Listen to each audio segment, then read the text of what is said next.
Sebelum kembali mengembara, ia menitipkan sebuah peti kepada istrinya dengan pesan, jika kelak datang seorang pemuda dari Mekah dan tinggal di Gunung Jati, serahkan peti ini kepadanya. Jika anakmu lahir perempuan, beri nama Pakungwati. Jika laki-laki, terserah. Ibu dan anak hendaklah berguru kepada pemuda dari Mekah itu. Abdul Iman kemudian pergi ke Pandanjalmi dan bertapa di sebuah sendang. Ia menyebut dirinya Ki Gede Selapandan. Ia bertani dan mengasuh anak angkatnya yang bernama Nyi Wanasaba.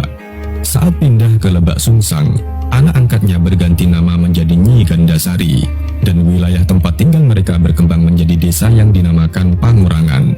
Desa itu kemudian dipercayakan kepada anaknya yang dikenal sebagai Ratu Emas Gandasari atau Nyi Gede Panguragan. Cerita beralih kepada kisah kelahiran Syarif Hidayat. Di tengah suasana duka dan kesendirian pasca wafatnya Raja Uttara, Rara Santang yang menetap di Mesir akhirnya melahirkan sepasang bayi kembar laki-laki. Kelahiran itu membawa harapan baru dalam hidupnya. Anak pertama diberi nama Syarif Hidayat, sedangkan adiknya dinamai Syarif Ngaripin. Kehadiran dua putra itu menjadi pelipur lara dan tumpuan harapan bagi Rara Santang, yang kini hidup sebagai ibu tunggal di negeri asing, jauh dari kampung halamannya di Jawa.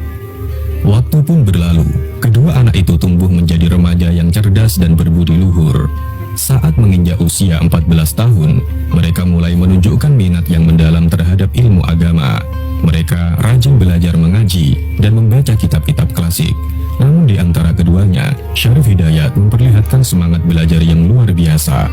Ia tak hanya membaca kitab yang umum diajarkan, tapi juga menggali pengetahuan lebih dalam hingga akhirnya menemukan sebuah kitab rahasia, sebuah manuskrip kuno yang ditulis dengan tinta emas. Kitab itu memuat pesan yang menggugah hati dan pikiran.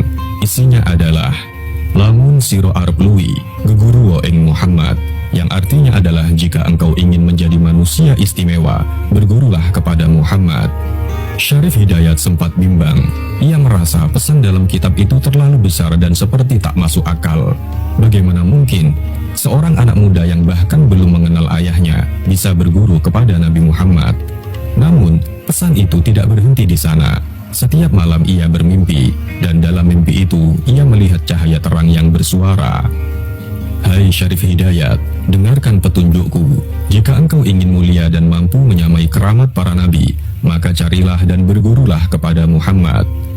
Petunjuk itu makin menguatkan keyakinannya. Dalam hatinya tersimpan luka karena ia tak pernah mengenal sosok ayah yang bisa membimbing dan mengajarkannya ilmu. Tapi justru karena itulah